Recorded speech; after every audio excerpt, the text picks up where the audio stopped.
E vamos a mais uma meditação diária da Escola Bíblica. E hoje vamos falar sobre o tema: Jesus assume a humanidade e restaura a imagem de Deus no homem. O nosso texto base está em Romanos, capítulo 8, versículo 3. Portanto, o que era impossível à lei, visto que estava enferma pela carne, Deus, enviando o seu Filho em semelhança da carne do pecado, pelo pecado condenou o pecado na carne. Ninguém pode compreender o significado da vitória até que saiba quem é o oponente e que tipo de luta está envolvida. Em Romanos 8, Paulo mostra o que Deus fez para conceder ao cristão a vitória sobre o pecado. Ele destaca o que Deus está fazendo e agora o que o crente deve fazer. Encontramos o livramento do pecado e da morte pela atividade do Pai, do Filho e do Espírito Santo. No versículo 1 deste capítulo nós lemos: portanto, agora nenhuma condenação há para os que estão em Cristo Jesus, que não andam segundo a carne, mas segundo o Espírito.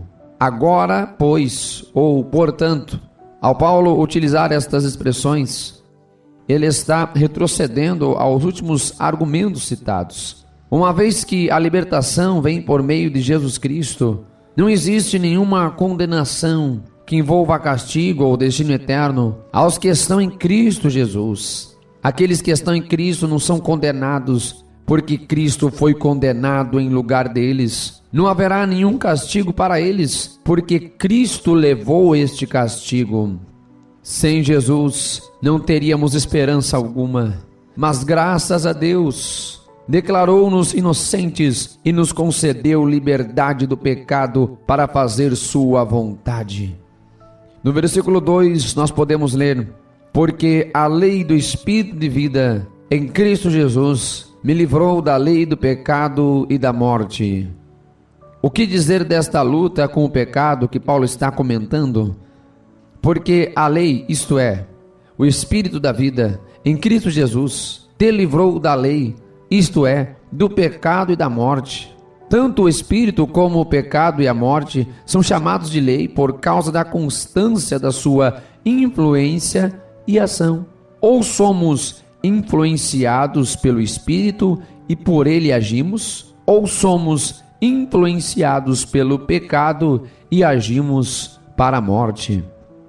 E este Espírito de vida é o Espírito Santo de Deus. Ele esteve presente na criação do mundo, conforme Gênesis capítulo 1, versículo 2. E é o que produz o renascimento de todo cristão. O Espírito Santo nos dá o poder que necessitamos para desfrutar da nova vida cristã. No versículo 3, nós lemos: portanto, o que era impossível à lei, visto que estava enferma pela carne, Deus enviou o seu Filho em semelhança da carne do pecado. Pelo pecado condenou o pecado na carne. A lei aqui refere-se à lei mosaica. E o leitor vê que Deus fez o que a lei não podia fazer. A lei estava face a face com uma impossibilidade. Ela receitava um tipo de vida aos homens que estavam na carne, o qual não eram capazes de seguir. Legalistamente deviam aparentar que o faziam, mas jamais conseguiriam preencher os termos de tudo que Deus exigia. Deus enviou seu Filho em semelhança da carne pecaminosa. A palavra semelhança é importante, pois significa que Cristo veio em carne como a nossa, e foi um homem real, mas não pecador. Esta é a diferença entre Cristo e aqueles que ele veio salvar. Ele estava livre do pecado, tanto pela natureza quanto pela sua ação. Deus condenou o pecado na carne. O contexto nos faz entender que isto nos diz na sua carne. Aqui a palavra carne refere-se à verdadeira humanidade de Cristo. Cristo, vindo como homem, como semelhança de carne e semelhança de pecado, ainda que ele não tenha cometido pecado, foi nesta carne que ele condenou a lei do pecado e a lei da morte. A vida triunfante começa aqui.